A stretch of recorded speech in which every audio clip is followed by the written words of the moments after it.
నువ్వు నన్ను పెట్టిన టార్చర్ కి ఆ బాడీలు రావడానికి ఆ బాటింగ్ చేయరా బాబు అని చెప్పడానికి వాళ్ళకి టర్న్ అవడం కూడా రావట్లేదు సార్. సినిమా యాక్షన్ చెప్తే వాళ్ళు నిజంగా కుస్తీ నిజంగా పట్టుకుంటున్నారు పాపం. సారీ సార్ అంటున్నారు మళ్ళీ.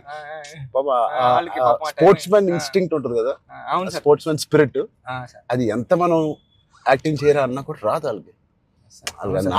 నాకే ఊపు వచ్చే ఒరిజినల్ గా వచ్చేసి మిమ్మల్ని మీ ఒక పైల్వాన్ అయితే పట్టుకొని వచ్చేసి టప్ మని మీ దగ్గర పట్టుకొని అది ఎందుకు సార్ కుస్తీలో మీ కొన్న మీద అంత తప్పదు అయితే నేనైతే పానిక్ అయిపోయాను సార్. నేను లేచి సార్ మీకు గుర్తుందా సార్, ఈ సినిమా తర్వాత చాలా మంచి పేరు వస్తుంది, మీకు చాలా మంచి పేరు వస్తుంది అని చెప్పింది. మంచి కదా కాదు సార్, ఇంకా మంచి పేరు వస్తుంది అని అంటే సార్ మీరు ఒక మాట అన్నారు, ఇన్స్పైరింగ్ పర్సనాలిటీ దిగిపోయింది సార్.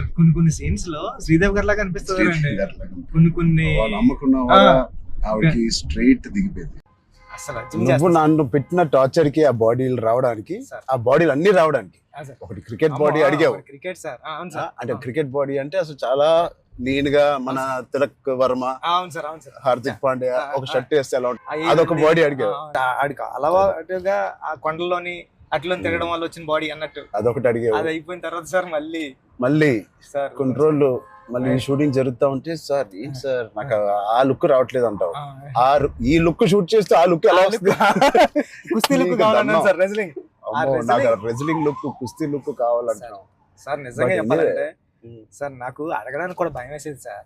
నువ్వు అన్అడల్టరేటెడ్ గా అంటే ఏవి కమర్షియల్స్ ఆలోచించడం కానీ ఫ్యాన్స్ పరంగా కానీ ఏ ఉద్దేశం లేకుండా ఆ కథకి ఏది న్యాయం అదే నువ్వు రాసావు, అదే నాకు చెప్పావు.